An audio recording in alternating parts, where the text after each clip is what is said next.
so much Star Wars.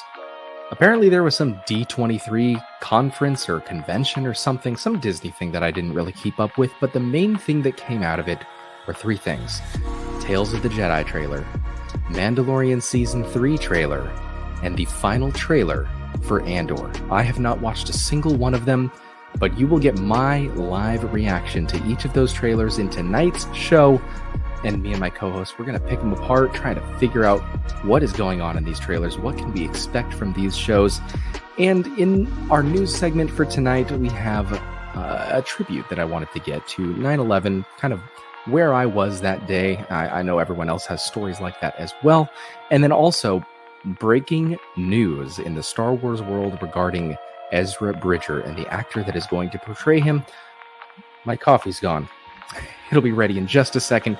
Give me a moment. Welcome to Coffee on Korriban.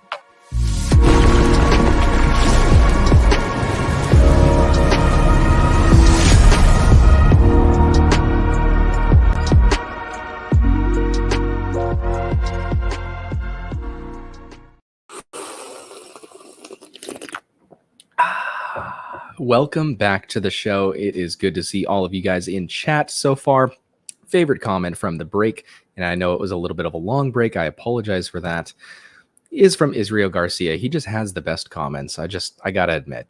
He says, here's to helping the algorithm. I really appreciate your take on a galaxy far, far away. Well, I appreciate that you appreciate what I have to say about this fake universe. I really do.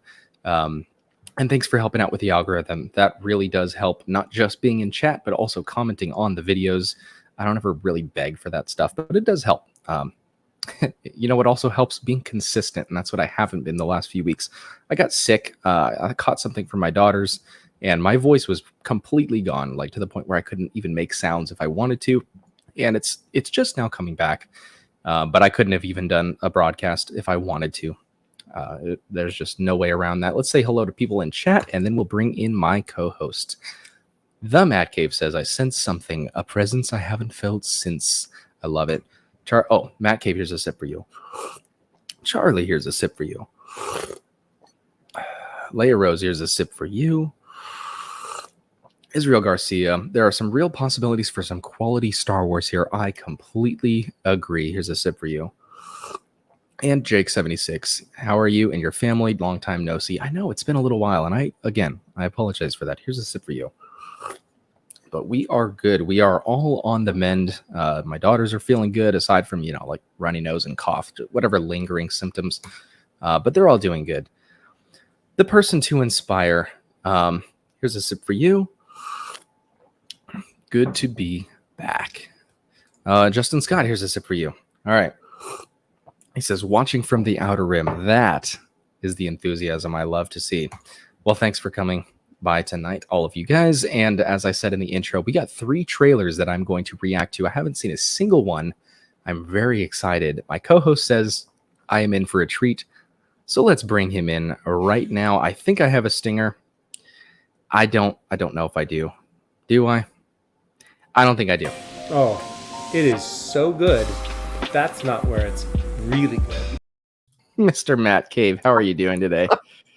I am better now. I will take that introduction any day. I thought I had a stinger in here, but I don't think I ever finished editing it, and it's not in here, so you get Father Time introducing you. I'm honored. All right, before we get into the discussion, how are you? How are you, and what have you been up to lately on your channel? I am good, man. I've been messing around with some different setups and everything. I tried out a green screen the other day, which I have some ideas for and some future gaming streams. But the world of Star Wars has been blowing up, not just with what's coming out in Disney Plus and everything, but there's more and more getting out there about video games and the future of what we're going to see in that galaxy. So I'll tell you, one of the things I would love to see, an Andor game or something set in that time period, that tone, because when I told you that you're in for a treat with these trailers, especially Andor, I think this show's going to be fire, dude. We've both been telling people for About a year now. Sleeping We've Giant. both been, yes. Yep. We've been telling him for about a year. And I think, to reiterate what I've said multiple times so far in the last couple months, the reason is because it doesn't have any major connections to the Star Wars universe that we know so far. So there's not really that much of a chance for them to severely mess things up. In the case of Luke or, these other characters that are well established, it can't really mess that up. It's a blank slate. And if they focus on the story and the world of Star Wars, they can pretty much just let everything else slide by. And I think there's so much opportunity for that. That would definitely translate into a video game. I can definitely see that. Yeah, because we're getting into the gritty underworld, but this time from the rebellion's point of view. Like we've seen stuff with scoundrels and bounty hunters, even with Imperials and things like that. But Cassian Andor made it very clear in Rogue One that he's been involved with some stuff that he's not proud of. Right. There's been some dark stuff. And I heard rumors that we're going to see Cassian Andor's dad get hanged or something along those lines. Wow.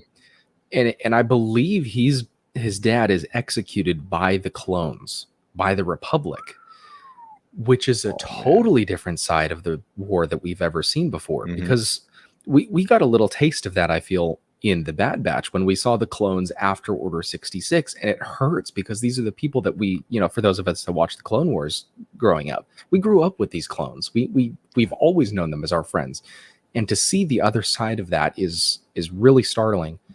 And think about that, for those separatist systems, you grow up and you're just being occupied by this foreign army. And then your dad, let's say Cassian Andor's dad, does stuff against him because you don't like being occupied by a foreign power. And then your dad is executed. And as you grow up having that hatred for the Republic, you see it, overreaching and turn into the Empire. And then you hate the Empire. Of course, you've been in this fight since you were 6 years old. Of course you would. That makes perfect sense. I am very excited to see that. Plenty of opportunities for them to capitalize, and I think we should start off with the Andor trailer. For tonight. I feel you, man. Yeah, that's a banger to start with. And I'll tell you, there's a lot in this trailer, but also it's weird. Not a lot. It's a lot, but it's not a lot. Like I didn't feel like this spoiled the show. I felt like this was a good amount of hype. So it's awesome. It's definitely you're gonna be psyched seeing this. And I was saying backstage, there's this special that's out there. I don't know if anybody in chat has watched it, and I will say this in case they haven't, and we're about to. Heavy spoiler in that special. It's a 9-minute little special about the Andor show, and only about 4 minutes of it is like the whole behind the scenes, whatever. It leads into a full scene from the show, and I didn't know it was gonna. I'm talking like 5 to 6 minutes, full scene. And I'm sure by the end of that, you're totally wrapped in it, and you're like, "Oh, it can't end there." When it ended, I was like, "No!" Wow! Like, how can you do and to be clear, everyone in chat, I haven't seen this yet. I'm assuming, but I definitely will check it out. Yeah, it's good stuff. Because that sounds amazing. Well, I'm excited. Let's bring up the Andor trailer. The official Disney Andor trailer. Let me know if the audio comes through as well. Do we have audio? I think we did. Okay. All right. Well, if everyone else is ready, let's get into this trailer. I'm excited. 3, 2, 1, go. Spies. Saboteurs. Assassins. We've all done terrible things on behalf of the rebellion. Oh my gosh. Cassian Andor. Don't matter what you tell me or who tell we yourself. saw in the beginning of Rogue One. You'll ultimately die fighting these bastards. Wouldn't you rather give it all at once to something real? We've chosen a side. We're fighting against AK-47. That shot was really cool. Drill down and get a hunt. That's what you set in Oh, motion. it's the Bourne Legacy? People will suffer. Time time has come to force their hand. At what cost? This is what I said. Rogue One and like spy thriller. Every day we wait, they get stronger. Let's take them by surprise. For the greater good. Call it what you will. Let's call it war. People are standing up. This is They're intense. afraid. Right now. They're Oh my afraid. gosh.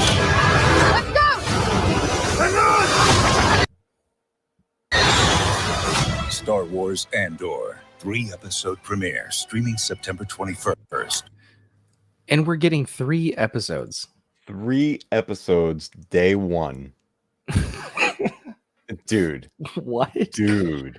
Okay, so the thing that really got me, there was that one shot of nighttime of an Imperial facility that just looked beautiful. But beyond that, I didn't know was what did it say? The director of the Bourne Legacy? Yeah. This is Star Wars Jason Bourne. Yes. And I was saying to my wife, I was like, she was okay, like she was all right with Rogue One. She's not like big into Star Wars like I am, but she'll watch it. And Rogue One, she was kind of like, okay, I'm glad I saw that. But I said, listen, I think you're gonna actually want to sit and watch this series. And I started explaining to her after I watched that trailer and the special that's on Disney Plus. I was like, this is like Star Wars meets the Bourne Identity. It's like spy espionage. It's like as close as we're going to get to like James Bond meets Jason Bourne in the Star Wars. That's what it is, and that's what I've been saying for quite a while, over a year now. At this point, is Star Wars can be a medium for so many more stories than just the Skywalkers, the Jedi, the Sith, lightsabers, the Force. Like it can be so much more, and I think that's what they're doing in this show. This could be set 200 years, 2,000 years in the future and still have this kind of spy theme, but set in the Star Wars universe. And I'd still love it because, again, the world is what I'm there for. But this has the opportunity to really be something special. Andor's a really cool character. We don't know him all that well, but he's pretty cool. Especially getting to figure out his backstory, I think, is really interesting. But how it ties in with the Clone Wars, with the start of the rebellion, like there's so many gaps that we don't have. That has me all kinds of hyped. There's moments in this show, like they teased it even in the first trailer, that we're gonna go to the Senate room on Coruscant. Like there's gonna be moments of this show that feel like the prequels, and then in the next scene we're gonna be in a different world. Right. I can't wait for the direction they're taking this. I feel like, based on that trailer especially, I feel like we're going to be doing a bit of time jumping. Maybe not as extreme as it was in Book of Boba Fett, but there's definitely going to be some time jumps here. Sure. But I feel like this time around, though, the story's going to be so intriguing. We're going to be so invested in wanting to learn this character's backstory, because he teases it in Rogue One. Just the little bits that he mentions and what he says. I was so invested at that point. And we all know how Rogue One turns out and, you know, where that goes. So it's like, all right, all we can do is go back. Yeah. And man, I think they're going to do it right. I think so too. The way that they messed up with the sequels was they took, and as I've said 100 times on this channel, they took Marvel storytelling and the Star Wars name and they smushed them together. What I think they've done here is they've taken the nostalgia from the prequels, they've taken the visual storytelling of Rogue One and the setting and the connection to the rebellion of the original trilogy, and smushed those together. And that I think is going to be a really banger recipe. Yeah. I think this is going to be more of a bridge than Rogue One. Like, yes, it can connect. It can connect the Clone Wars, like the heart of the Clone Wars, right in the middle of that whole time frame, and what's happening with the Separatist systems and everything, with the formation of the rebellion, which we don't have a whole lot of the formation of the rebellion aside from, you know, the Force Unleashed, which is not canon. So It should be. It should be. Well, let's pick apart a couple scenes from this trailer. Let me try to skip through here and see anything that piqued my interest. And this is what you were talking about, the Senate room. Mm-hmm. I mean, that location, as well as the shots of Coruscant, as I have the background on today, are so nostalgic.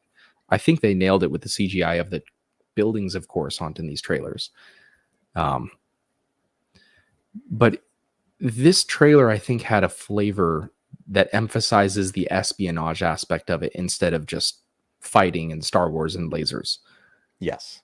Oh, 100%. Yeah, like the first teasers were more almost prequel style, like not quite, but like leaning that way. This was definitely deep in the espionage and the darker tone.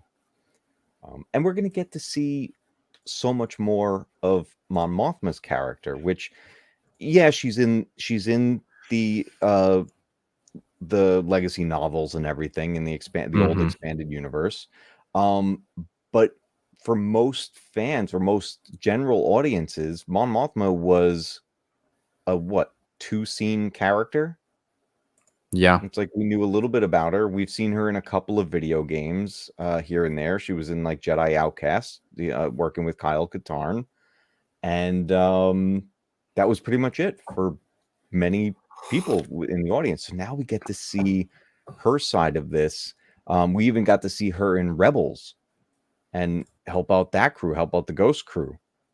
So we're taking a character that had very little, and we're gonna really expand on her world and her behind the scenes side of this. How did she get to that point where we see her in Return of the Jedi? And I think she's going to do phenomenal. I mean, getting the same actress that was in Revenge of the Sith, and most of her scenes were cut from that film. Luckily restored, though, in the Ultimate Edition. Yep. Definitely. But yeah, I'm excited because we're getting a lot of new characters. I still consider Cassian Andor a very new character. Very new, yes. Yeah. But man, I think this world, if this plays out well, the way I hope it does, I think this is going to potentially set the tone for future Star Wars projects in multiple mediums. Yep. And if that's the case, looking back, Mandalorian season 1 was complete test run, and I don't really think holds up that well today. I haven't been back to watch it in a while, but maybe. But I definitely think you're right. It'll set the tone for future Star Wars projects in saying like, hey, it doesn't have to be a Luke hallway scene moment. It doesn't have to be a Luke and Grogu meeting moment, or Ahsoka lightsabers in the fog moment. It doesn't have to be that. But just give us good worlds. Oh my gosh, we got the Star Wars obsession. I sent you an invite if you want to jump in. Dan the man, not just a man, he's Dan the man. Hawks Holocrons, the Stanleys. I don't think I've seen you here before. If it's your first time, welcome. Here's a sip for you. Ooh, the Stanleys is awesome. Awesome. But something Israel said here that is very interesting. Being in the world of Star Wars, but focusing on the little guys will be a huge breath of fresh air for me. I completely agree. It's the same reason in Lord of the Rings why you have, Saruman the White and the towers and the orcs and all that cool stuff. But then you focus on how these people live, like the inner workings of Minas Tirith in the city in Gondor and stuff. You see like how the people are living and how it affects them. It's really cool. But it will be a huge breath of fresh air because we see lightsabers and the Jedi, and we know that the big players in the galactic politics, but seeing how mere mortals, so to speak, are dealing with all this, it's going to be really interesting. And again, I don't really see a whole lot of ways they can mess it up and offend Star Wars fans. They might give us a mediocre show, but maybe not something that is offensive like Luke in the sequels or something along those lines. So yeah, I think it's going to be really good. Freedom. They're open to a lot more opportunity here with this show. I know that guy. Whoa! How did I get in here? we just like magic raiding over here, and then you just showed up. Somebody left a portal open from the world between worlds. Well, thanks for the raid. I greatly appreciate it. Yeah, dude, I didn't want to go. I was trying to go just the right amount of time. I didn't want to step on you. I was like, oh, he's live. We got to go. Yeah. And me and Hawks were like, don't nobody leave. We're going to raid. Yeah. Well, Nice. that's awesome. I appreciate you guys all stopping by here. So we're having it for everyone that just joined right now. We're having an amazing show. I haven't seen any of the 3 trailers, Tales of the Jedi, Mandalorian Season 3, or Andor. We just watched Andor. We're kind of talking about that. I think this is going to be too long of a stream if we try to break it down scene by scene. So we're just going to watch and talk. We're coming to the end of the Andor segment. But basically, I didn't know I think it was the director of Born Legacy. And that's just really cool. And the main point that I wanted to reiterate and say again for all the people that just joined is I think where the sequels took Marvel storytelling and the Star Wars name and smashed them together, I think this Andor series is going to take prequels nostalgia and the Rogue One visual storytelling and the connections to the original trilogy as far as the rebellion and smash those together. And I think that's a really powerful recipe. Yeah.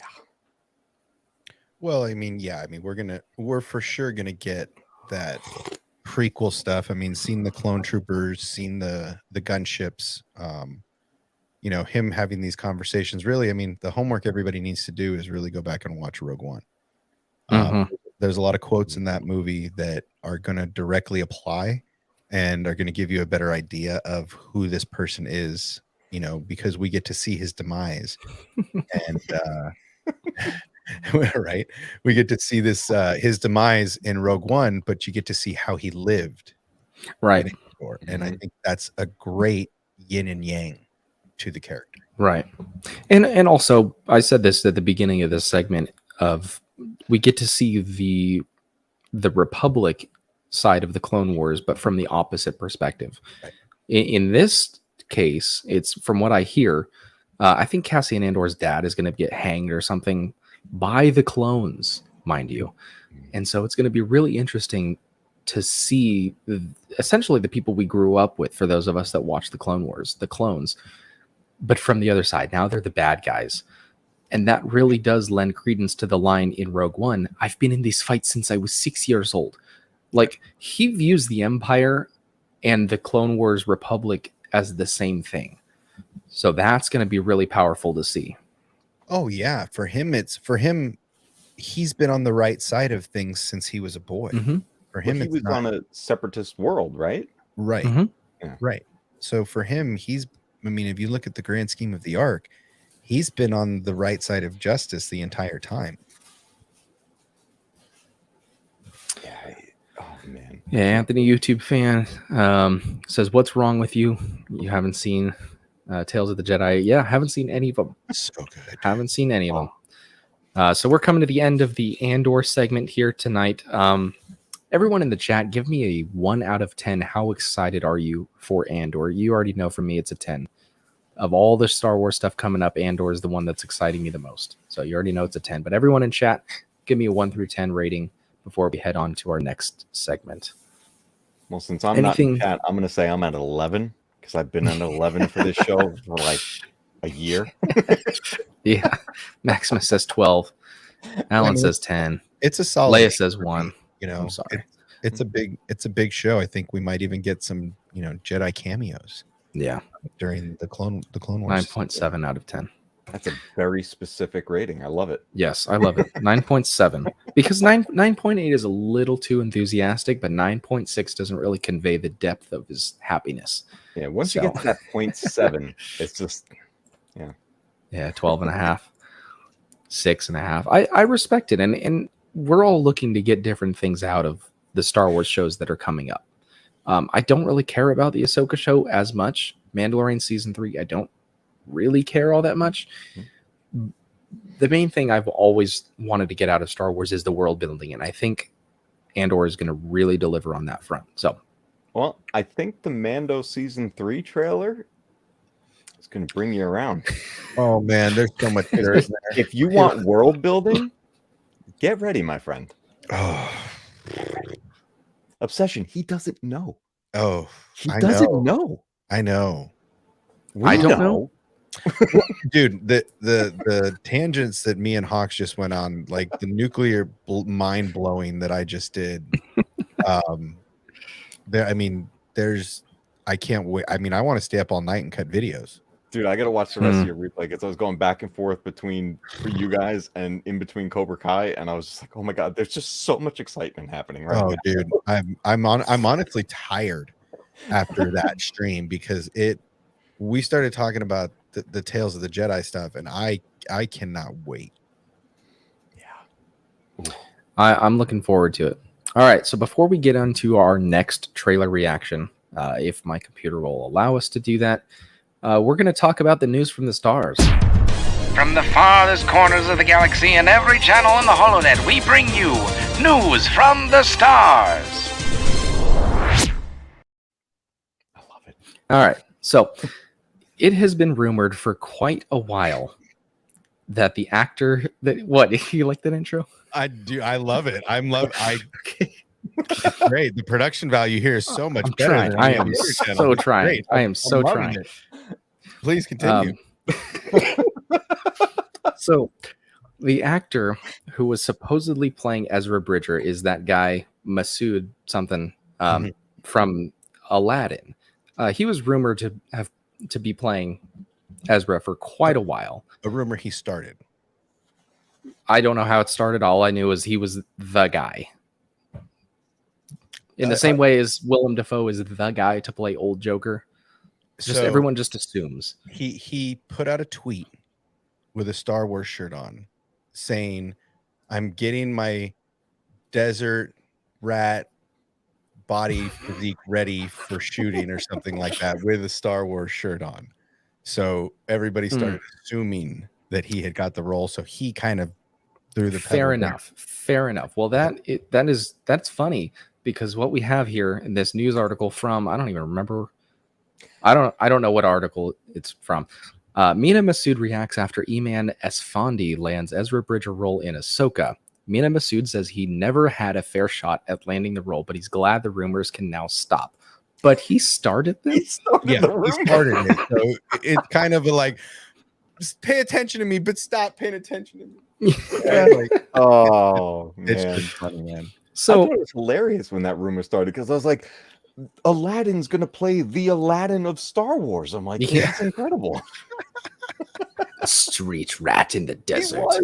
Ezra is Aladdin. I want to play that song to Ezra's intro now. I'm just gonna go play that now.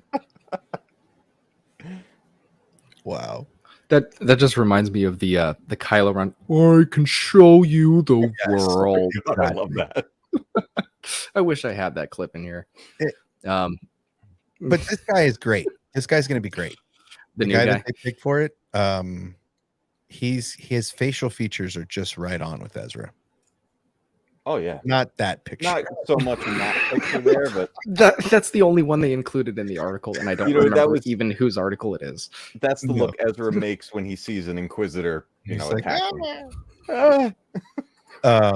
But the guy that they picked for it, he does have the look for sure. Okay, so he says, glad the rumors will stop now. Never really had a fair shot at it, unfortunately. One self-tape months ago, but just wasn't meant for me, I guess. I can't deny the dude looks exactly like Ezra. Hope it's done justice. Well, that seems fair enough. Nice. Clarifying that he's just happy he can now publicly speak about the situation. He added a follow-up tweet. I'm not sad at all. Always been a believer. What's meant to be yours will be. It sucks that knowing the truth and not being able to say anything, those NDAs. Interesting. Oh, Dan the man. Is that true? I haven't even been keeping up on chat. I'm way behind. Fun fact, the guy who plays the right for Aladdin, so it's like poetry. It rhymes. I love it. Wow. I love it. That's the force right there. I love it. I don't know who that is. Rahul Kohli? I don't know who that is. That's the guy who played Aladdin. Isn't it? No, that's Mina Masood or whatever his name is. Yeah. Tales of the Jedi and Bad Batch will be the last connections to the Clone Wars. Probably. CIS and Republic are both Palpatine, so I'd say neither of them are the good guys. that's true as well. Hmm. That is true as well. I think I'm all caught up here. But yeah, any other was on iZombie? Ah, I don't know. Copy. Anyway, any other thoughts on the Ezra Bridger situation from either of you two? I'm excited. yeah. I'm pretty psyched. When I saw the side-by-side picture, like Obsession was mentioning, I was like, wow, that's just not exactly that. Yeah, side-by-side, but there's some other ones. can't unsee that. Well, the fact that they finally have released the actor's name, I think that's a big step in the direction, letting us know who it is. Yeah. And he will absolutely play a fantastic aged Ezra. Cool. Yeah. Well, I'm looking forward to it. This has been News from the Stars. From the farthest corners of the galaxy and every channel in the HoloNet, we bring you News from the Stars. I really got to step up my channel. Jeez. Okay, so now moving on. Shall we do Mandalorian Season 3 trailer or Tales of the Jedi trailer? It's I'll up leave to it you. up to you because you guys have seen it. Wait, Both of them. which show are you more excited for? Probably Tales of the Jedi. Save that for last then, because Yeah, then there is Okay. so much to go into on that. Okay. All right. Well, let me get Mandalorian Season 3 pulled up. Is there anything I should know about before I watch this trailer? Grogu is adorable. Okay. Okay. Awesome. All right. Let me pull it up and then we will get going. Let's share audio. Mandalorian Season 3 trailer. This is the one that you saved? You are as its father. A clan of two. Cool. Does he still have to bathe themselves in the baths to redeem himself? But you have removed your helmet. Then you are a Mandalorian. No more. Oh man. I really like that end one. It's so cool. Oh my. Your cult fractured our people. Whoa. Bruh. Where were you then? Oh, so she totally blames Death Watch. Did you think your dad was the only Mandalorian? I love how they call him Dad now.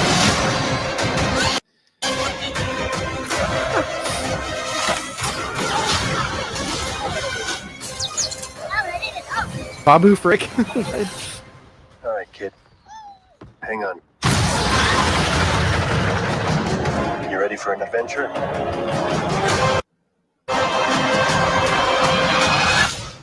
Bro, he's just holding him.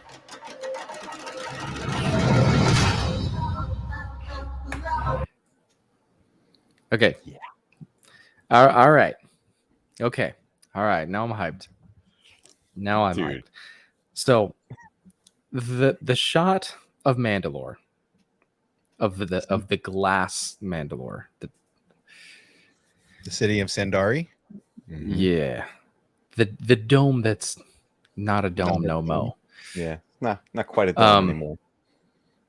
Okay, emotionally, when they're going through hyperspace and he's like holding them around his belly, that reminds me of me holding my youngest daughter on the tram when we go to Dollywood. Nice. It's just, and the fact that they refer to him as Dad is just so Mhm. cool. I love it. It's Dude. I'm just hyped for it.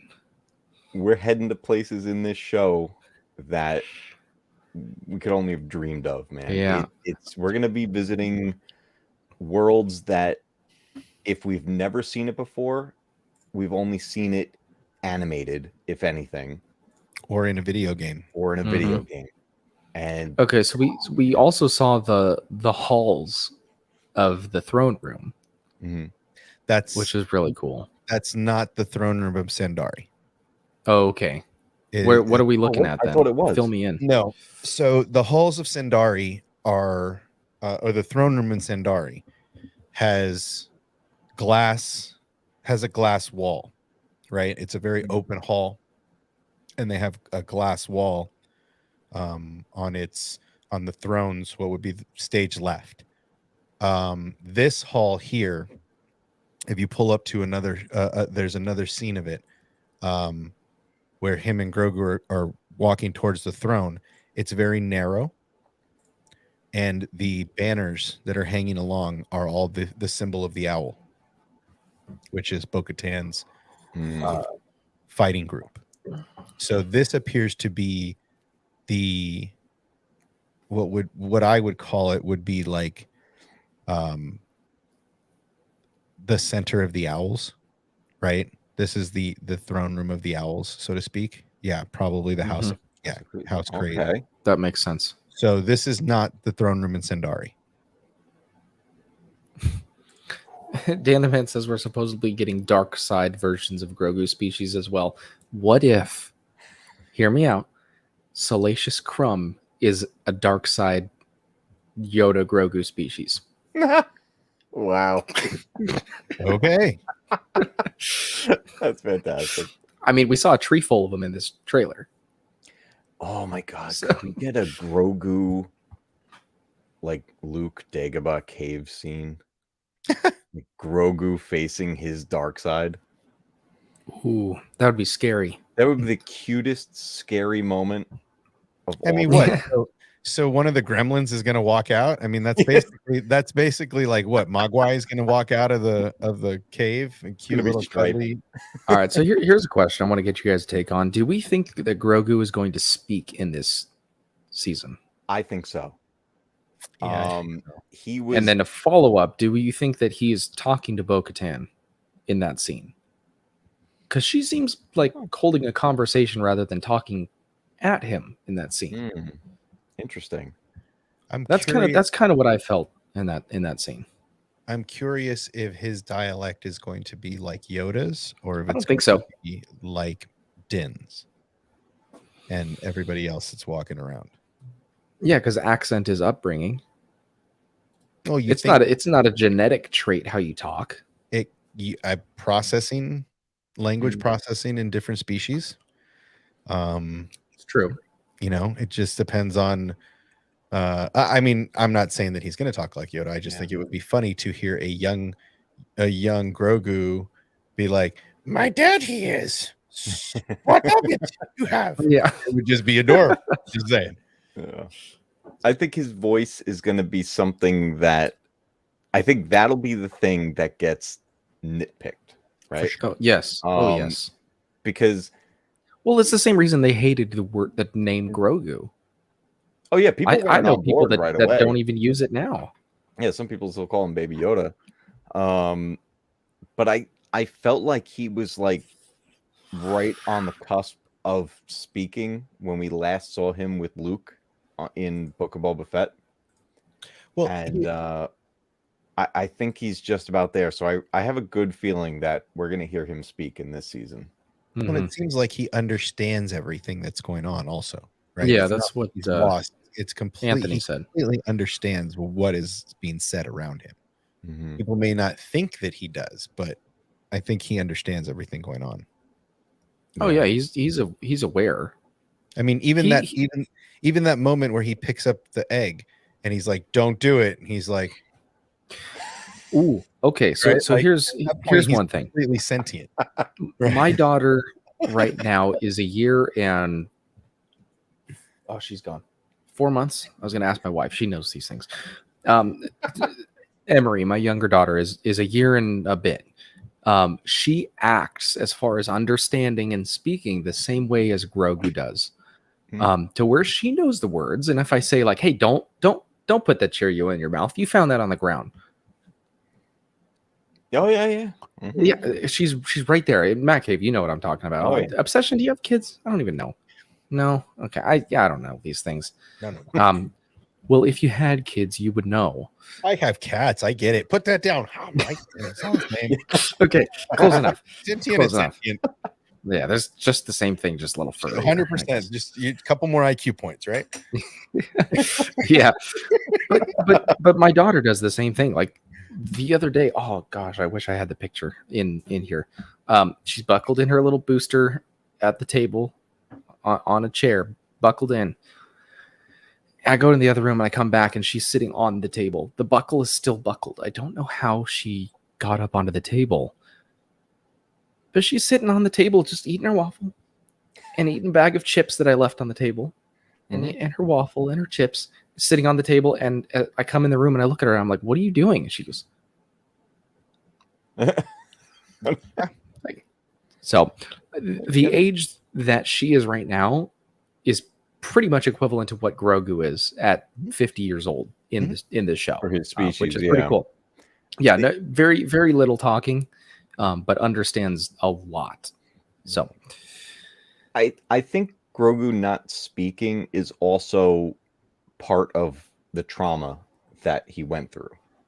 I feel like he was speaking beforehand, but I think Luke potentially reawoke that side of him when he asked him, he's like, "Do you remember, where you were from? Would you like to remember?" And whatever Luke did with him through the Force, because Grogu was out of it for a bit.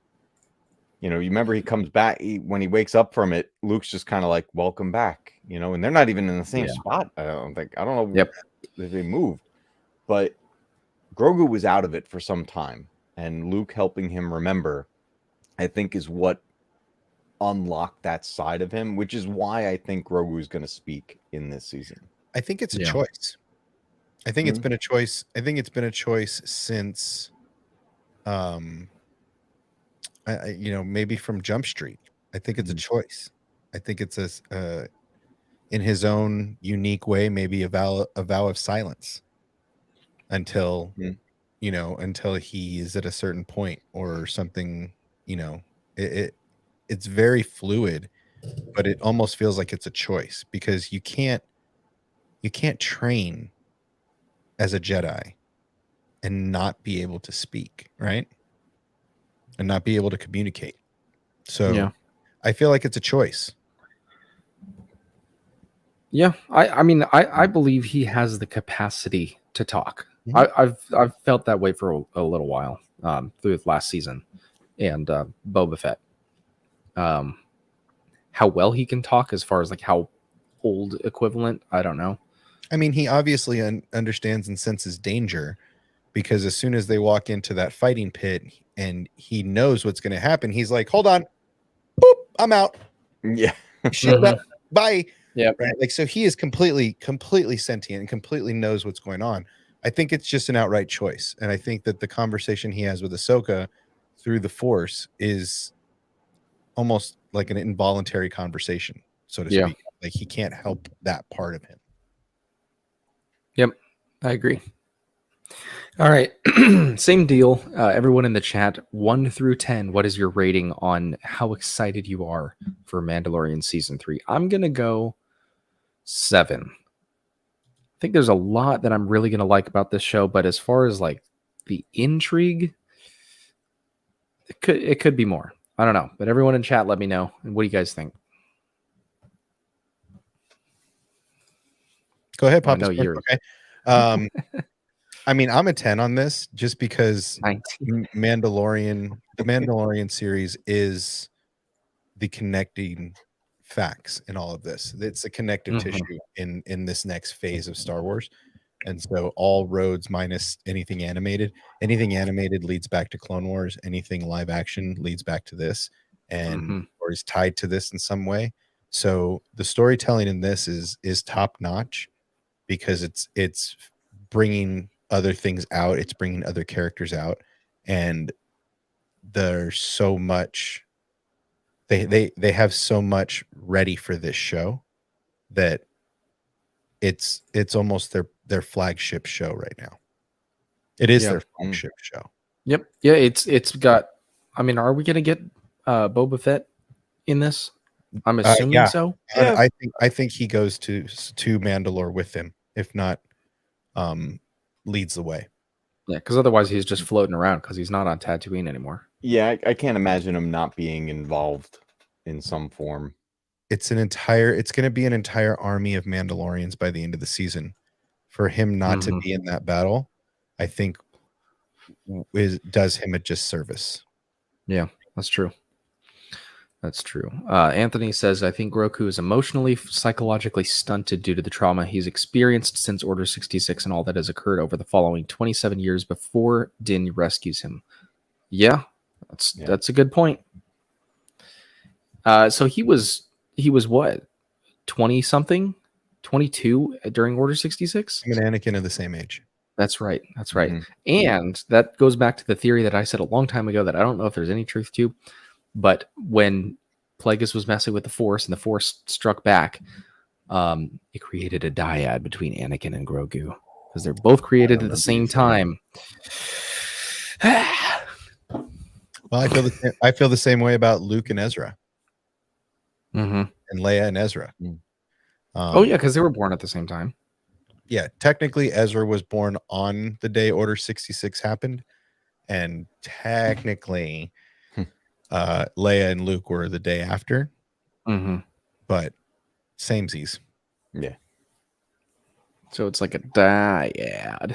It's like a day late dyad. Day after ad. I like it. Rey and Kylo. There you go. Raylos. Dyad. Oh man.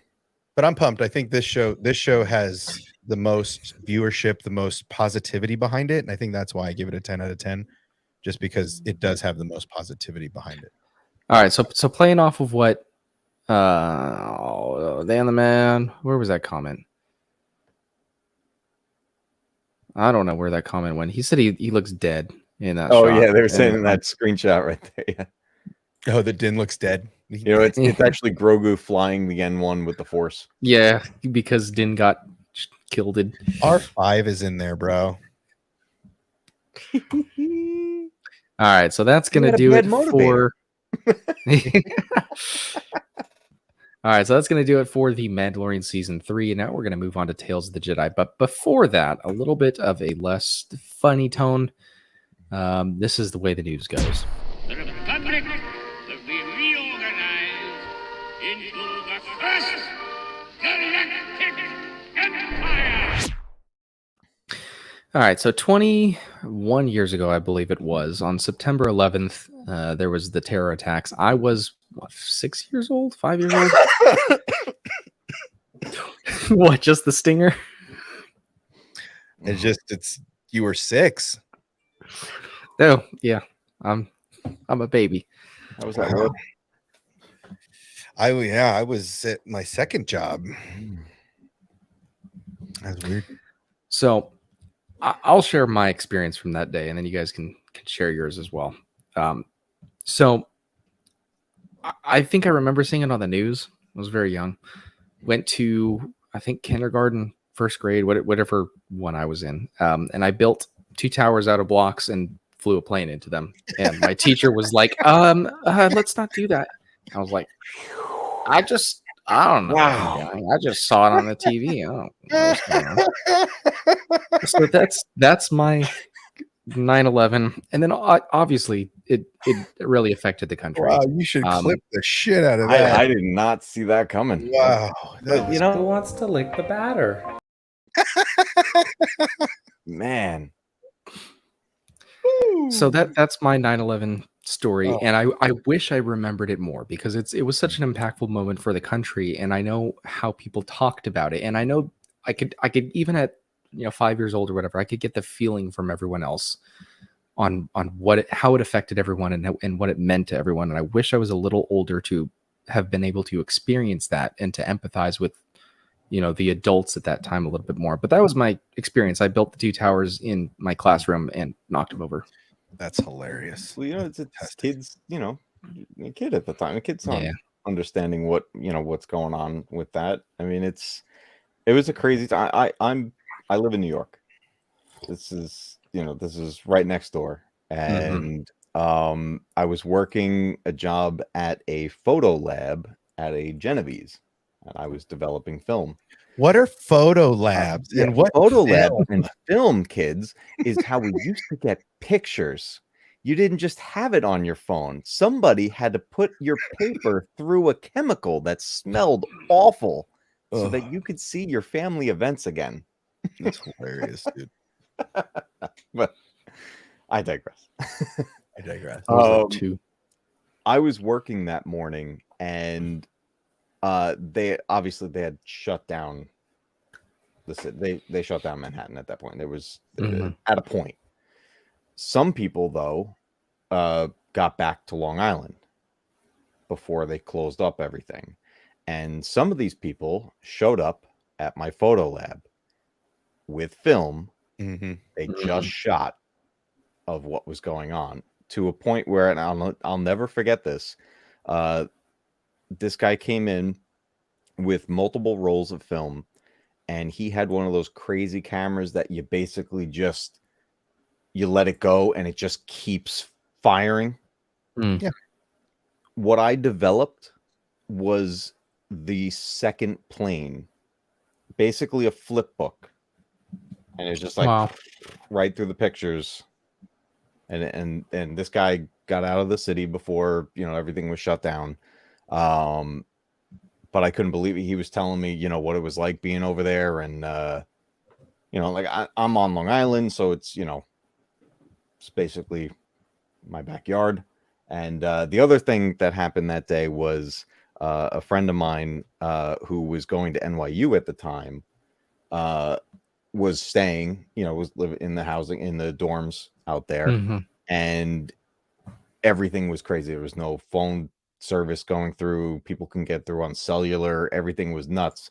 At the time, I had the old Nextel, the little walkie-talkie Nextels, the little flip phone and everything, right? Yep. Those were working. And his mother reached out and was just in a panic. I can't get a hold of Joe. Can somebody try to get a hold of him? We both had Nextels, and I just went, Joe, where are you at? Got a response from him, got him in touch with his mother, and then she loved me from that day forward. But yeah, it was crazy, man. It was what about you, Obsession? Oh, let's see. I was working at a popular restaurant. I was, as my second job, I was on a month vacation from my active duty military service. And I was rolling silverware for the morning shift. That was at 11. And I remember asking the bartender, I was like, hey, throw the TV on while I'm rolling silverware at the bar. So I poured myself a Coke and I'm rolling silverware, and I look up at the screen and I see what's going on. And I was like, okay. And I rolled my last piece of silverware, and I stood up and I took my apron off and I put it on the bar, and I asked the manager to come out, and I said, hey, I got to go. And he's like, why? And I was at the time, like you were saying, Motorola flip phones. I put my cell phone on the bar. I said, that phone's going to ring in about 2 minutes. And he's like, nah. And I was like, watch. And 2 minutes later, within 2 minutes, my phone rang, and I got the notice to report back to base and do full status and accountability. And I told my supervisor, I was like, sorry, but I guess I quit. Sorry to leave you hanging, but this takes precedent. They told us not to come in uniform, to put our uniforms in the back seat of the trunk or whatever, and come to base. And that changed everything for a long time.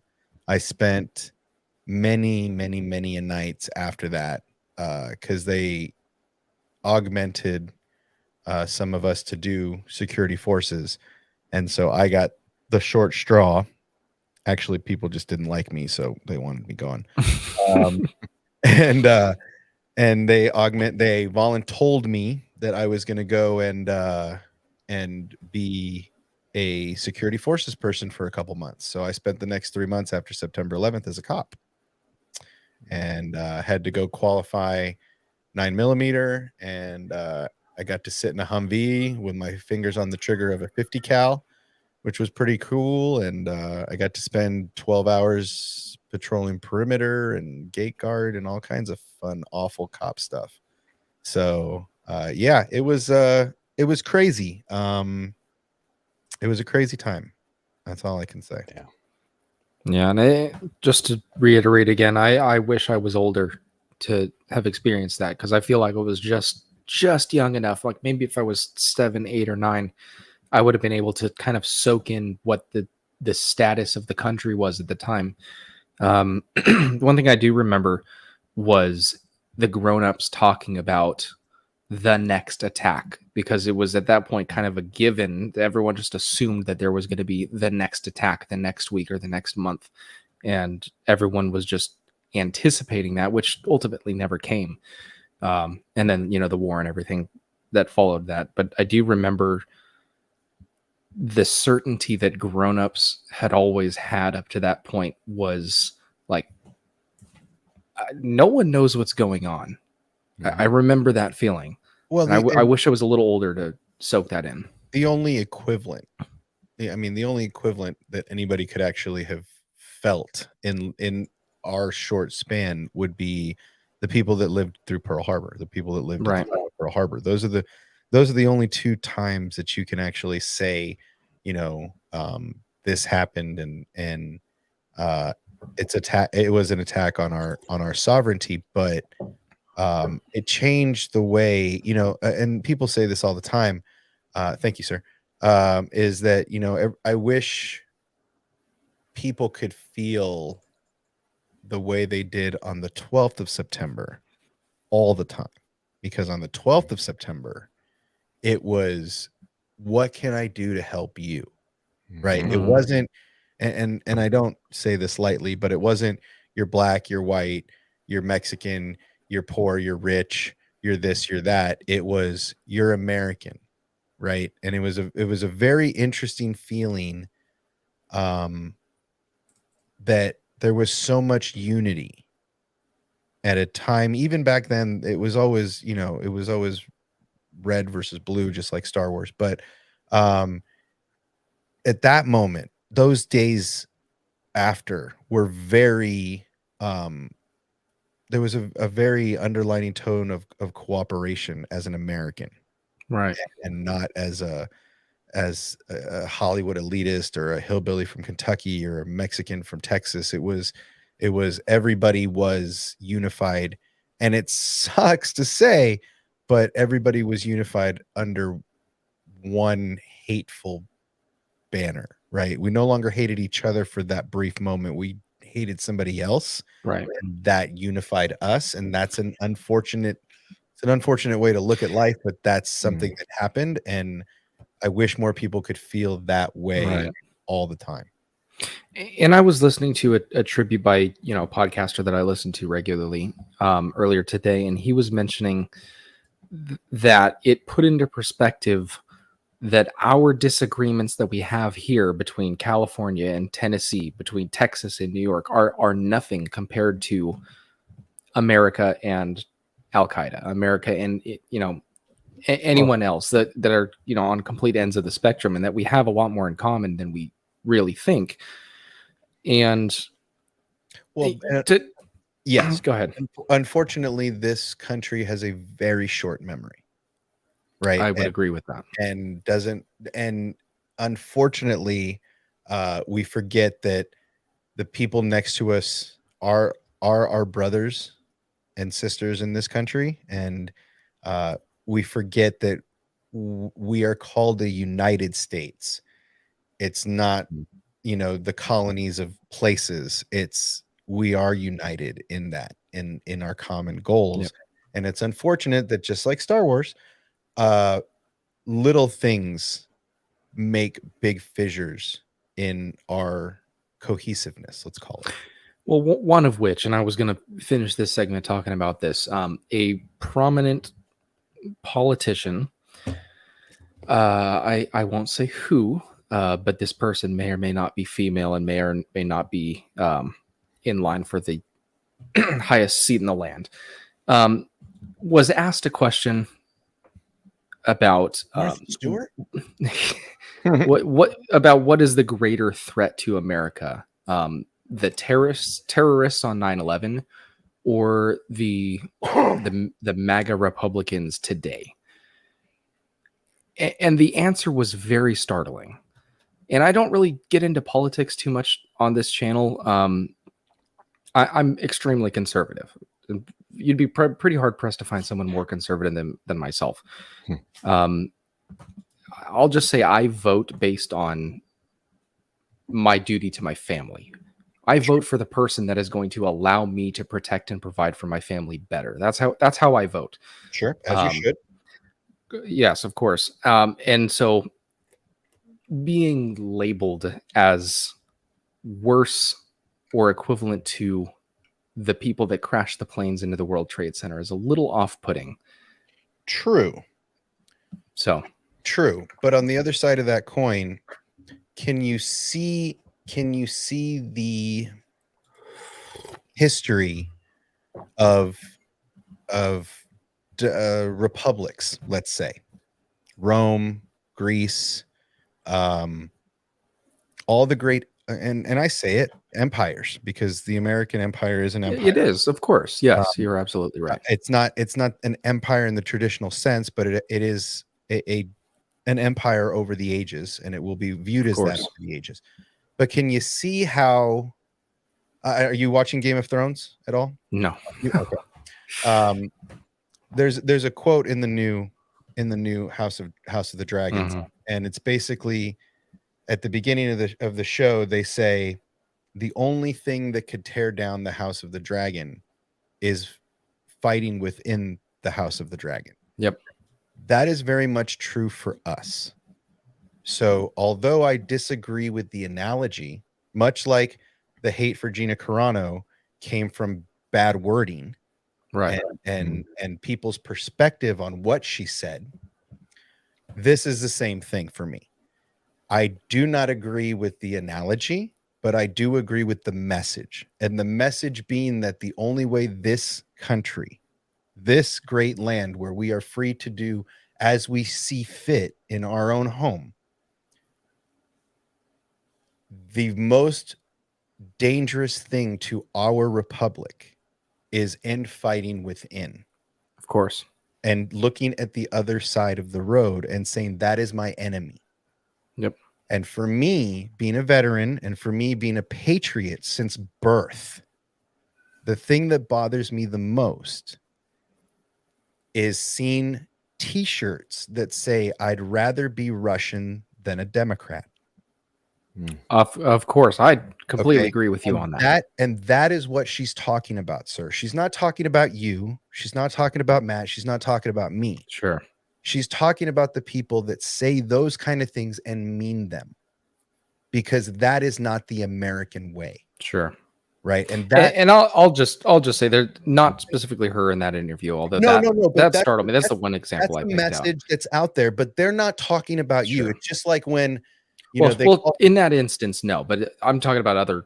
I totally agree with you. Deplorable characters that I've seen all of these words that they choose to look.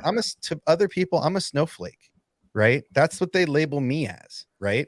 I'm a liberal snowflake, sure, right? They're just words. I don't take insult to them. It's just like being Mexican. I don't take insult to the things people call me, because I know what I am and I know who I am. But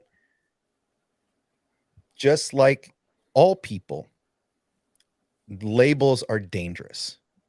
And that is the thing I choose not to, because it minimizes you to just that label. It dehumanizes you and it others you. Well, and so I think it minimalizes the person labeling you more than it diminishes you. Good point. I think it says more to the person putting the label on you than the label they put on you. Yep, personally, that's a very good point. It's I completely agree with that. Label me all the negative Mexican slurs you want. I enjoy them. I think they're hilarious. Right? They don't hurt my feelings because I know I'm an American. Right. I'm a patriot. I'm a veteran. This is my home. And I won't fight my brothers to keep it. But I always try. The problem with people in today's society is they'd rather say, I hate you and what you believe in, rather than what do we agree on? Those are the two separate perspectives. And I choose to live in a world where what do we agree on first? Then let's talk about what we don't agree on. Let's build bridges first and then run cars into each other about what we don't. Sure. But let's get that foundation first. And I think that's the most important thing today, is to find definitely some kind of common ground first. And that's what I try to do with Star Wars too, right? Yep. Not just talking about politics, but talking about Star Wars. Totally agree. I got to start a politics podcast or something. It's so dangerous. I know. It's so fun, but it's so dangerous. Thanks for stopping by. Appreciate it. People don't know how to debate anymore without taking it personal. That's a true. Oh yes, of course. Yeah. And you know, you attack the ideas and not the person, because correct. I mean, we're all created the same. So my thing is, whenever somebody takes it personal, I've already won. Right? if you throw a personal stone at me and not an idea stone, I have already won the argument. Completely agree. It's already over. I'm smiling. Agree. Let's have a drink. Like it's already. I think it was Ann Coulter that said the quote of like, you know you've won an argument the second they call you a racist. I mean, or something along those lines. Well, unless you, yes, of course, but no. That I completely agree. When it devolves into personal insults or attacking the person, then right, and the same and it makes it hard to have that discussion past that. And the same thing goes in this space. The second you make it personal, opposed to the idea, like, oh, you're just a fake fan. Well, you lost. You've already lost, right? And that's how I equivocate the two. How do you might as well burn all your Star Wars merch because like, you're not even a real fan anymore. Oh, can I buy it from you? You've already lost, right? Exactly. So, and that's how I argue in real life, man. I want to build foundations of common ground before we go attack each other. Yep. And that's how I love having conversations with, you know, politics or religion. I'll talk to Jehovah's Witness or Mormons or whoever else about religion, because I'm always interested in learning how to defend my positions from, you know, questions. You know, I want to know why I believe what I believe, you know, political, religious, you know, everything else as well. So I welcome all that. Well, and that's the thing is, I think that most people forget that just because we don't agree doesn't mean we can't coexist. Right. Sure. We may not agree on I have family members I don't agree on anything with. We're still family, baby. I'll still bury a body for you if it came to that, right? Like, I mean, we're family, right? I mean, yeah. Oh, we got to talk later. All right. Don't worry about it. I'll teach you. Yeah. You know, well, I think that's what we all forget, because we are an American family, by extension, and 9/11 brought that into perspective, and that I think is totally lost today. We have people, you know, not to say that voting is everything, but we have people of voting age, of family raising age, that didn't live through 9/11. I barely qualify as living through 9/11, but people don't have that, you know, September 11th. They don't have that as an example of how America can come together. And I hate to say it, but it might take another instance like that for us to try to come back towards that unity. Oh, it's okay. It'll happen next month. Next month will be a big unity for the American and human species in general. There's some big UFO announcements coming out next month that are gonna awesome. I am looking forward to it, but as soon as the UFO news comes in, you guys can definitely count on me to bring you everything to having to do with that, because that's just the way the news goes. The Republic will be reorganized into the first galactic empire. All right. Well, that was quite a long segment. We're going to get into the very last reaction, but please, Matt Cave, go ahead. I got one thing, and just a lot of people, especially younger audience members, may not even know this happened, because events like that, like 9/11, not only changed the world, but it changed pop culture in a lot of ways, right? But there's something that happened right before that event, and then it went away very quickly. But many people don't realize that there was Spider-Man. Yes. Did I get it? The trailer. Yep. the trailer for the first Tobey Maguire Spider-Man that only aired maybe a day or two, and then was immediately Yep. taken off the Where air he had the web between the towers. and caught the bad guys in a helicopter between Yep. the Twin Towers. It was, and I remember seeing it and being excited for the movie, and then all of a sudden, all that happened. And you can find, the trailer's out there. It's out on the YouTubes and all that stuff. So Mhm. anyone who's never seen it can definitely check it out. But it's it changed the way that film was shown. There were shots Mhm. removed. There were things altered. There were things altered in movies that weren't out yet, but had shots from Manhattan. Yeah. It changed pop culture and to be honest, it took many years before I started seeing films again show the Twin Towers. Like there's shots in older movies that some TV made for TV edits removed They them. cut him out. Yeah. Yeah. Well, I'm just thinking off the top of my head, Men in Black. Mhm. And it's eerie, even for me looking back and seeing the towers in the backgrounds of movies. It's just like I know what's coming, and it takes you out of the movie for a second. It's very eerie. Yeah. But all right, we're going to get into the Tales of the Jedi trailer and So wrap up juicy. this stream because we have been going quite a Well, this- little bit over an hour tonight, but that's all This right. is where the juice is. Honestly, I could use the watch time. I'm at like 20 watch hours the last 28 days. It's not Let's good. build them up. All Everybody right, start watching the replays. Get on it. Help a Yep. homie out. All right. Well, let me pull this up. It's so good. All right. Tales of the Jedi. I can't wait to see it again. There is life, but you must face death. Oh, it's Padme's funeral procession. Honor it. Do not fear it. Baby Ahsoka? Jedi. Ahsoka is Jedi. Ahsoka is Jedi. Phase 1 clones. The best way I can protect you is to teach you how to protect yourself. Awesome. Master Dooku. I want to bring peace and order to the galaxy. Qui-Gon? Master, stop! It is the only way you will truly have victory, my Padawan. That voice sounds good. Man, Dooku and Mace Windu in the same shot? That's cool. Again.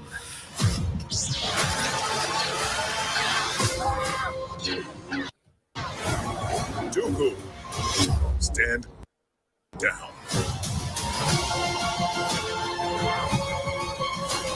Bail. Got Bail Organa. Tired of fighting.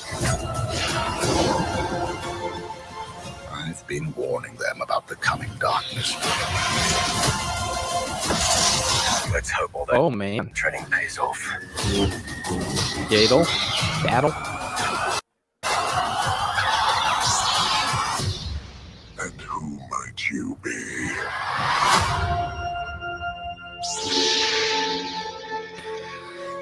Wow. Yeah. Wow. Yeah. Obsession. I think he missed. Oh, it. man. Oh, Okay, dude, what he did I missed miss? so What did I much, dude. miss? What did I miss? I know I missed a lot. Well, what are you Inform me. talking? What are you talking about? Then I'll tell you what I'm making a talking video. about on. Broken So down. Ahsoka was at Padme's funeral. Yes, I did see that. You saw? Saberless and Mhm. unarmed because she dropped her sabers on the Yep. crash site, the Venator. So she's at Padme's funeral after saberless. Yeah. And my other favorite thing about that trailer, and I can't wait to see it, is what Anakin is training Ahsoka Did you? for. So did you? Okay, so Bro. I'm doing a Oh my video on gosh. this. Yes. I'm doing a video on this. Hawks and I dissected it. If you watched my stream, but if you watch what Anakin is doing, Ahsoka is so special, right? And in a really different way. There are no other Jedi in the Order at the time of Order 66 that are dual bladed. There's no dual saber wielding Jedi in the Order at the time, right? And so what's happening here is Anakin is training her how to survive Order 66. And so what he's doing in the beginning, if you're watching, she had the droids, the orb droids, 3 to 4 of them around her with when she was younger. Mm-hmm. As soon as he took her on as a Padawan, he started doing this, I want to say, every single day. And that for 3 years of the Clone Wars, Ahsoka was training to survive Order 66. And she didn't know it, because if you look at the moves, they stun her over and over again. She's got one saber. And then all of a sudden, she starts figuring it out, and she's got her second Shuto blade. Mm-hmm. So Anakin was training Ahsoka to survive this kind of onslaught, and then realized it can't be done with one saber. It's impossible. And so he made Ahsoka take the trek to Ilum to find another saber crystal to be able to defend herself. And if you look at the moves that she does, they are identical to what she did in that control room, down to spinning with her sabers on the floor to create a hole. Like, it's eerie. How did Anakin? First of all, nobody is supposed to know Order 66. No one. They're trained on Camino in secret for their orders, for their directives. 2, Rex was standing right there. So Rex is helping Anakin train Ahsoka to survive this onslaught. 3, Anakin puts her through multiple stuns a day, getting her ass kicked over and over, year after year. And you can see it takes his toll, but he's relentless. So what happened? Did Anakin have a vision of his Padawan being surrounded like that? And the only way for her to defend herself and survive is to train her to survive Order 66 that he didn't even know what it was? Bruh. I think Obsession's a Jedi. I think so too. Bro. Oh my gosh, that makes so much sense. That would be amazing. If he had a vision, if he just has visions and he has no idea what part he plays in that. He just knows at some point the clones are going to turn on her and shoot at her from all directions. No, it's clones. What if he just sees her getting blasted from bolts all around her? Yep. He doesn't even know it's clones. He just knows at some point my Padawan is going to get gunned down from 6 or 7 different angles at once. I have to train her to defend herself. Okay, here's a question. At any point in the Clone Wars, does Anakin have a vision of Ahsoka? We don't really know, because the train, you can see in the trailer, the training starts immediately. She's young with her single saber, right? Her tentrals are super short. She's got that young Ahsoka face that we see when she first shows up in her first iteration. So this starts as soon as they're done on the Battle of Christophsis. For me, this starts immediately after the Battle of Christophsis. Everybody gets a good night's sleep, a good hot meal, maybe a protein stick, and then boom, right, she's getting shot at. Or they're at the temple, and she's getting trained in the basics with the shooting droids. So here's what I'm getting at this. The closest people to Anakin are Padme, obviously, Shmi, and Ahsoka. Obi-Wan he's close with, but it's more of like a father, uncle, brother kind of situation. Mentor. Yeah. He has visions of Shmi dying. He's unable to save her. He has visions of Ahsoka dying in this way. He trains her relentlessly, does everything he can, ultimately ending up saving her. Let's assume he has visions of Padme dying, and he is the cause of her death, right? That is amazing. If there is a vision of that he sees of her death, it's all the people that are closest to him, aside from Obi-Wan, which I don't think he ever had a vision of anything Obi-Wan. No, Obi-Wan just kind of kept saying it. Anakin, you're going to be the death of me one day. Like he just joked about it. It wasn't like a premonition. He was the self-fulfilling prophecy. Oh my God. If we see Anakin have the vision and then this training begin the training, because he's like, I'm going to save you. Like, this is because we know how Anakin is. When he sets his mind on something, that's it. He's laser focused. Did Ahsoka have just one blade on the Battle of Christophsis? Yeah, she Yeah, didn't get her just one. second. Okay. She didn't get her second blade till the second year of the Clone War. Okay, so it was in the Clone Wars. Okay, because Yeah, I still haven't seen all Clone Wars. No, she got her first blade at her gathering on Mhm. Ilum, and then she met Anakin when she was 14, and started training under Anakin. And then the second year of the Clone War is when she shows up with her yellow Shuto blade. Got it. Okay. And that, Man, and I'm gonna have to finally finish Clone Wars. But what's crazy about that is the fact that they show her entire iteration, right? It's not just like, oh, here's it is. It's like from the time he took over training, it seems like that's the first thing he did. They went back to the temple and he started training her on blaster defense. Those are early clones. Form Yeah. 4. As soon as it seems like as soon as he got back to the temple, he went and meditated and had a vision, or he slept on it and had a vision of Ahsoka dying like that. And immediately went to the temple and said, give me 4 orb droids. We need to practice. And, and boom, right there on the mats in the Coruscant temple, he's immediately bombarding her with shots from every angle. Wow. Anakin saved her life, dude. Without knowing it, without her knowing it. That's incredible. Anakin saved her life. And the fact crazy. that he is I'm looking forward to surprised- that. The fact that he is surprised when he senses her presence again, like he's almost not surprised in Rebels, right? There, he's in the ship and he feels her, and all he says is, "The apprentice," right? The apprentice lives. That's all he says, and then he's like, "Gotta go." Almost like, oh, there you are. Yeah. Yeah. Like, oh, you did survive. I knew you were going to survive, right? Like, yep. I'm telling you, dude, Filoni, man, God, that guy's deep. I love it. Love Dave Filoni. I love it. I'm looking forward to it. That's Very why we interesting. wanted to do that. So who do we think the Inquisitor is? Is this post Order 66? Yes. And this is one of the first couple Inquisitors, maybe the first Grand Inquisitor before the Grand Inquisitor. Matt, you want to give your interpretation before I answer the question? I think it is post Order 66 based off of the following shot when we see Ahsoka, like her age and where she's at there. So, and we know there's been multiple Inquisitors that we haven't seen yet, but have been represented in comics and things like that. I don't know exactly which Inquisitor this is supposed to be. I think he looks sick. That mask and everything right there. Is that a acolyte mask? It looks similar to what could be an acolyte mask. If you pan through the shots, he's fighting. I mean, I noticed the Empire logo on his shoulder. Yeah, and he's got the round hilt. He's got the Inquisitor blade, and he's got the belt, the Inquisitor outfit, the whole Megillah.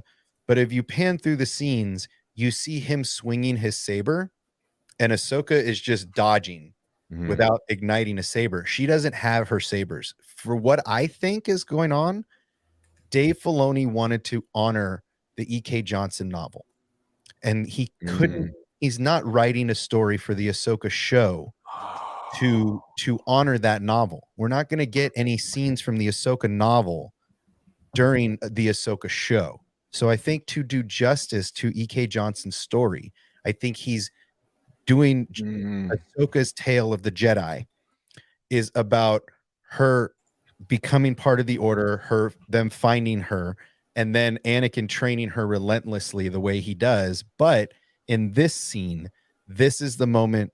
That's the Inquisitor that has her Kyber crystals. So that's the Inquisitor that she blows the ones up. that she purifies. Yeah, that's the one that the Inquisitor. I think Dave might have just changed it from the sixth brother to this new Inquisitor. Of course, with Dave, there's always a little retcon from novel to live action or to animation. So I think that this is the Inquisitor that is hunting her through the Ahsoka novel, and I think this is the moment that she finally takes her saber crystals. That's what Dan says. A reimagined sixth brother. That's it. Yeah. So here's a question: do the Inquisitor spinny double blades? Do those have 2 crystals? I want to. Did Mauls have 2 crystals? I don't even know that. I think it's 1 crystal because Kylo Ren's, I think, had 1 crystal. It was just about where you put the emitters and redirect the energy.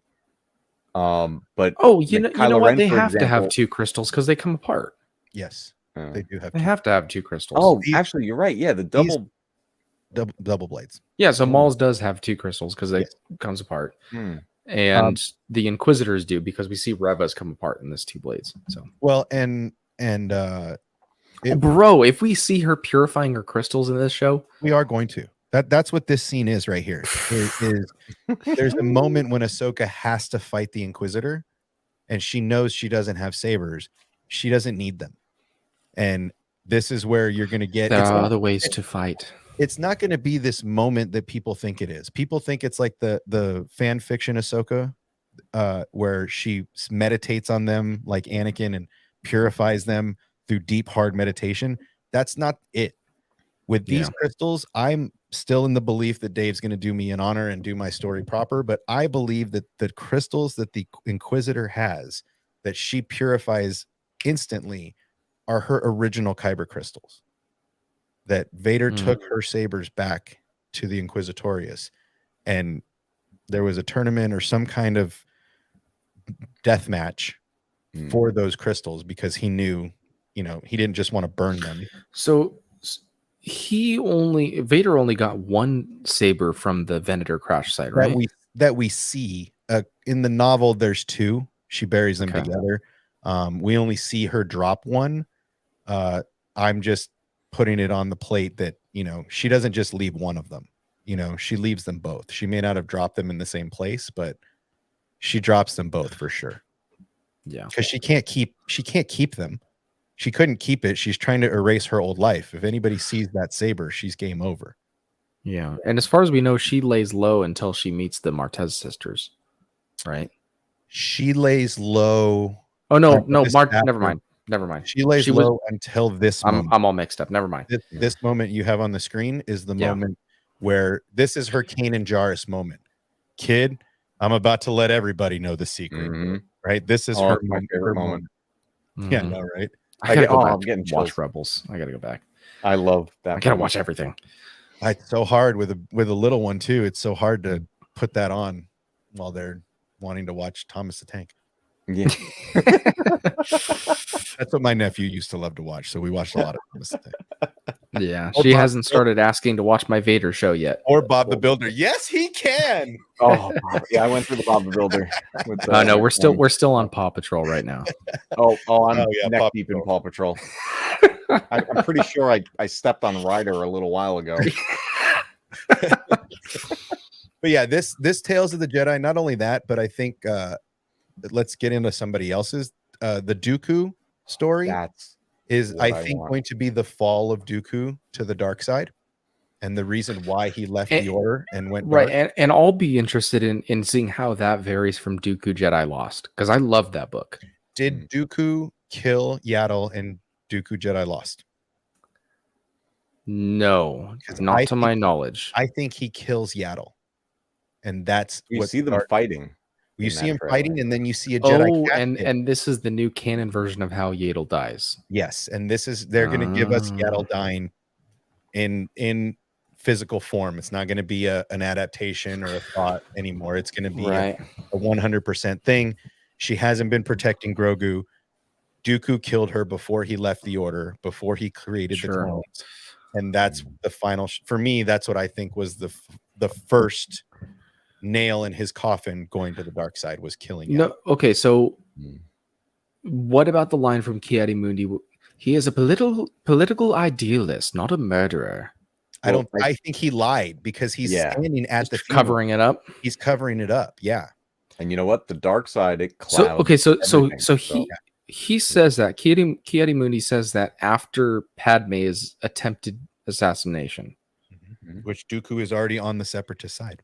And yeah, Padme already had reason to believe he was possibly behind it. And as far as Ki-Adi-Mundi knows, she's just a senator.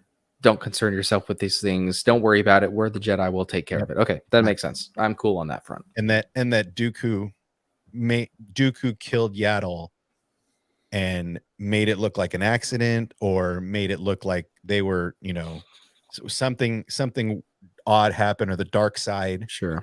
Whatever the warning is. But it seems like, to me, just based on the fight, it didn't seem like a Padawan master No, fight. it looked like a fight. It looked like a fight. You know so what? I also want to see. You don't think it lines up? Seattle's in episode 1. Yeah, but Dooku doesn't show up till episode 2. But this is young. Oh, wait a minute. Still the same. We get young Qui-Gon. I don't think it lines up. But it fast forward. If you look at how these shows are going, they're jumping. Yeah. Oh, they're definitely going to be jumping. They're going to jump. Yeah. So I think we're going to get that past stuff, and then maybe him. Okay, it's actually killing Yaddle, because that younger stuff could have been them training, because Dooku was Yoda's apprentice, right? Which means that Yaddle would have definitely sparred with him, and all the Jedi Masters took part in the sparring. I mean, I could see Dooku being the reason, because if you notice in that shot, Yaddle's not in that shot with the casket, and then you see Dooku like hanging his head in shame, like he did something wrong. It would be an awesome way to solidify that Yaddle story, and to give us a reason why Dooku left, like officially left the Order, instead of being a mole inside, because he could have been a mole inside for Palpatine for years, but instead he chose to leave the Order beforehand. Okay, so here's a shot I wanted to ask you guys about. Is this Dooku? Yeah. That's the Inquisitor. That's the one the Inquisitor. Oh, okay. had at Okay. Blade Point. That's one of the local residents that he's going to kill if Ahsoka doesn't show up. Okay. Fight. Okay. You're right. He's could be a force sensitive, person. Just didn't know, because they were going after everyone. It wasn't just former Jedi. It was. Well, and they were taking force sensitive kids. Yeah.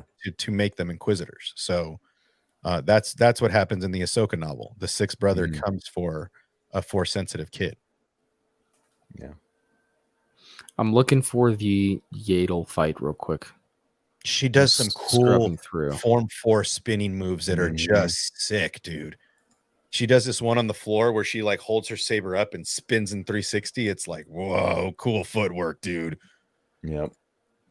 It's going to be, honestly, I think this might be Andor. Andor is definitely the sandbag show of the season. Nobody saw it coming. It's going to be fire, but I think this could be the Star Wars content nobody knew they wanted, but got.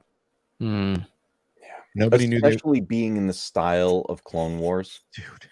I mean, that's going to hit all the right beats with all the right people. So hard, dude. Like so hard. Oh, it's going to slap harder than Will Smith at an award show. The Ahsoka. Hey, you shouldn't be dogging Will. He's making your favorite program right now. I know. That's all Will. Okay. I think I've had it. Okay. So what does this face mean? Is that mad. Don't try to kill me? Holy. This doesn't look like sparring. No. This looks like I figured out what. That's the spinny move. No, it's keep going. It's there's one where she does it on the floor, where she's like right here. Yeah. She's like wee. That. Yeah. We promised there's something there. Right here. Yeah. Yep. I'm gonna have to scrub through later. It's so good, dude. I think it's the show nobody saw coming. It's the bottom of the ninth. There's 2 men out, and here comes the babe. Nobody saw coming, bro. It's just dropping bomb. Okay, so everyone expects Mandalorian season 3. Everyone expects Ahsoka, but Andor and Tales of the Jedi, I think people are sleeping on both of those now. I didn't know I wanted Tales of the Jedi until now. Yeah, I know. There's a lot there. There's a lot of. I think they're going to land harder than. I think they're going to land better than filling in the gaps. Mando and Ahsoka. I think it's I think Tales of the Jedi is going to have people's jaws on the floor. I think people are going to appreciate Dave Filoni a lot more after the next 6 weeks. I think in the next 6 weeks we're going to start to see that. So Dan, maybe Yaddle discovered who Palpatine really is, and Dooku is there to clean up the mess before anyone else finds out, because Dooku's been the inside man for years. Maybe. And maybe that's how he has to make his escape, is that he kills her, stages something, and leaves. You know, I mean, there's so much there to unpack. I can't wait. These might actually be midnight watch parties, depending on how it goes, but I'm so pumped on them, dude. It's I don't know if I can commit to 3 a.m. watch, record, review, upload before work anymore. I agree. I don't know if I could do that this time around. I did it with every episode of Book of Boba Fett. There's something to look forward to, but work is not fun after that. For sure. Yeah, I'm going to be doing the whole before work, throw it on, watch it real quick. Yeah. Then I'm still going to be doing reactions, but it might have to be that night reactions. It's amazing. It's a show I didn't know I wanted, but I have to have now, especially going into Ahsoka, going into the Jedi Survivor, going into stuff that's coming out first quarter of next year. Like, forget it, dude. Yeah. All right, everyone in the chat, give me a 1 out of 10 for Tales of the Jedi. What do you guys think? Let me know. Both of you put in your chat as well. I'm gonna say 8.7. Ooh, another I'm 0.7. a lot more excited than I expected. I'm more excited for Tales of the Jedi than I am for Mandalorian Season 3. Yeah, Tales of the Jedi, man, when I saw they were doing young Dooku and young Qui-Gon, I stood up out of my seat. I was like, this is what I want. Like, I'm psyched for the Ahsoka stuff and all that. I know that's going to be killer. But to get the Dooku stuff, he's a character I've wanted to know more about ever since I went to the theater to see Attack of the Clones. Yep, because we never know what he's like before how we see him in episode 2 and 3. Yeah, and I love Tales of the Jedi, or Dooku Jedi Lost. I recommend it to anyone, especially the audio drama on Audible, which is what I listened to. It was really good. The voice acting was great. The storytelling was really good. It's a really good story. It gives you an idea of who Dooku was and who he turned into and how he turned into that. Yes, Dan the man. Where's he at? These stories are great background stories. This is great filler. Yeah, this is great filler. This is great stuff that like I said, we didn't know we needed, but going through all this, how is Ahsoka the only Jedi to have survived? Right? What happened to Dooku that made him turn away from his friends? Right? If you saw the last scene of the Clone Wars with Yoda and they're all friends and happy, what happened to make that guy turn against his friends? I mean, these are stories we didn't even know we wanted to hear. Well, another take on this. Dooku leaving the Jedi Order, is that enough for them to make a series on? No. Ahsoka leaving the Jedi Order or post Order 66, maybe. Yaddle and Dooku comfort, like these things individually don't seem like enough to make whole series on. But Tales of the Jedi, if you devote an hour episode to each one, you can have like a movie essentially on how Dooku left the Jedi Order, on the start of the Inquisitors and Ahsoka getting her blades. A movie of the week for Star Wars, if you will. Yes, right? Yes, I love it. I totally agree, and that's what's so great about this is just little filler that we've always wanted to know, right? Just little things. What happened to Yaddle? What happened? Why did Dooku leave his friends? Why? How did Ahsoka survive? Right? What happened to Ahsoka? Like you show us these little pearls of her getting picked up by Plo Koon. Plo Koon. I mess it up every time. Come on, man. I'm so dyslexic that it's like the one Star Wars name that I get Kiadi Mundi, I get all these other ones. That's the one that always gets me, and everybody else bags me for it. But it shows me. I mean, hopefully, we're going to see that moment when she gets picked up and accepted in the Jedi, like her first steps in the Jedi Temple. These aren't things you're going to want to see in other shows. But like you said, for a mini movie of the week, I'm in. Yeah, man. I'm down. I'm in. Speaking of excited, we got to work out scheduling, but I invited someone on my show, and this person accepted. First actor I've ever had on my channel. First Star Wars actor I've ever had on my channel. First Revenge of the Sith actor I've ever had on my channel. He has one line of dialogue. Master Skywalker, there are too many of them. What are we going to do? Awesome. So Ross Beedman will be coming on at some point. We got to work out scheduling. It's funny enough. Ross Beedman is his name. The character he plays is Soars Bandim, which is an anagram of his name. Awesome. It's pretty funny. But I just messaged him on Facebook. I'm like, hey, I got a show if you want to come on sometime. He's like, yeah, mate, let me know when. Oh, that's awesome. Sounds good. So we'll work that out, but that'd be a joy to have on. Dude, so that'll be it's great. pretty fun. Yeah. What's He's it like my brother's age. It's pretty funny. Yeah, awesome. Anything about any of these shows that you guys want to have your final words before we wrap up for the night? Not just a good time for Star Wars. Yeah, I agree. It's a good time to be Star Wars fans. I feel bad for the people that fell off after Book of Boba Fett. They'll be back and in greater numbers. They'll be back. I love it. Perfect. Yeah, I agree. They'll be back. You know, as much as everybody wants to say they won't be back, they're always back. Man, no one's ever really gone forever. Oh, you're killing it. Just lining them up. You're both killing it. Oh, it is so good. That's not where it's really good. When me and Matt Cave get together, I mean, sometimes it's just like, you know, we just get in sync. We're just on it.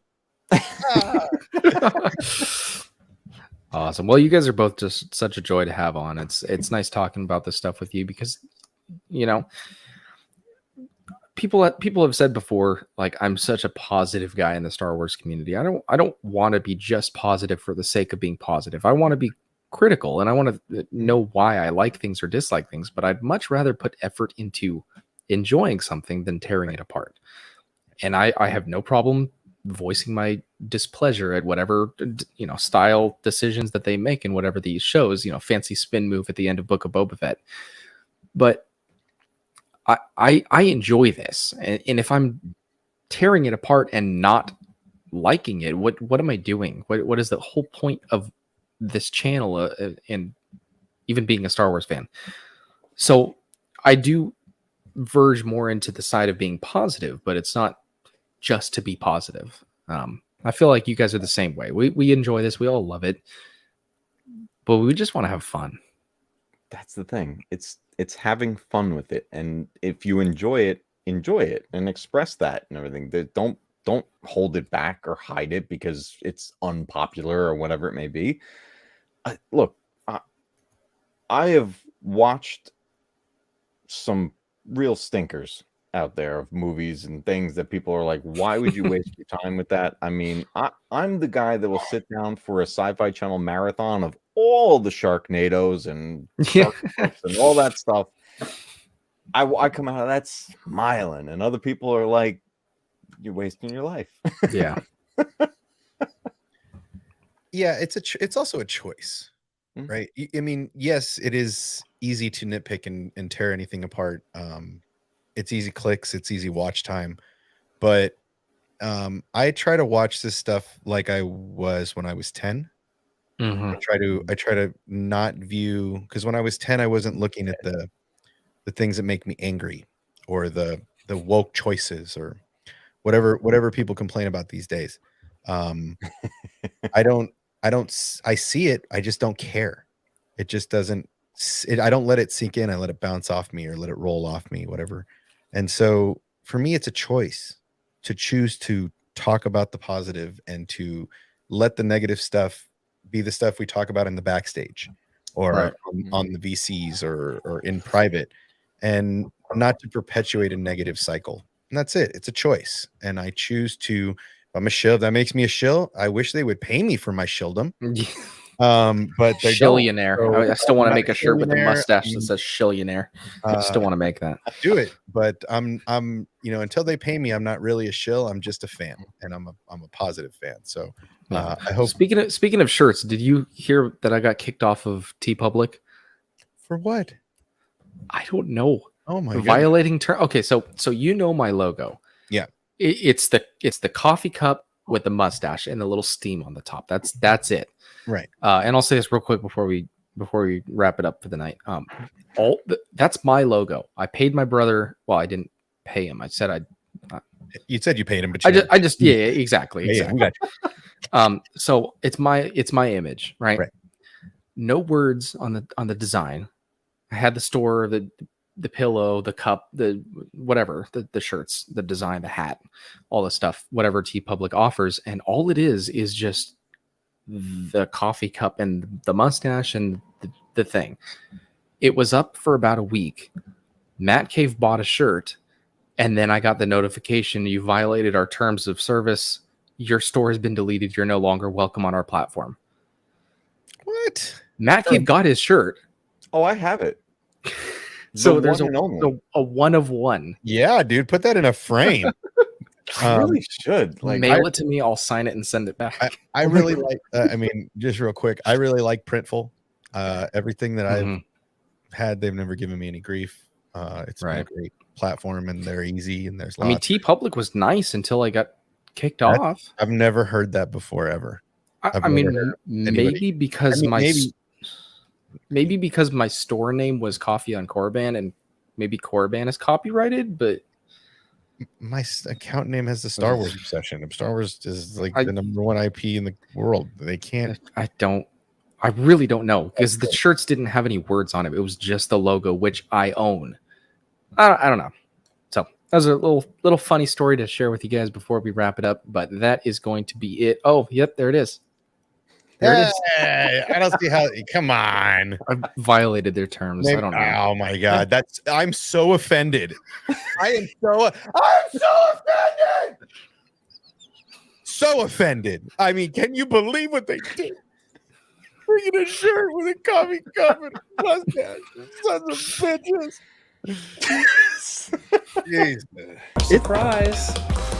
Bantha. You know what's almost it's so comfortable too. Oh man, that's awesome. I have the same shirt, but from Kyle Katarn. It's a really nice shirt. But all right, that's gonna do it for tonight. Thank you everyone for stopping by. I'm really excited for these shows. In order from least to most: Mandalorian season 3, Tales of the Jedi, and Andor. I'm still hyped for Andor.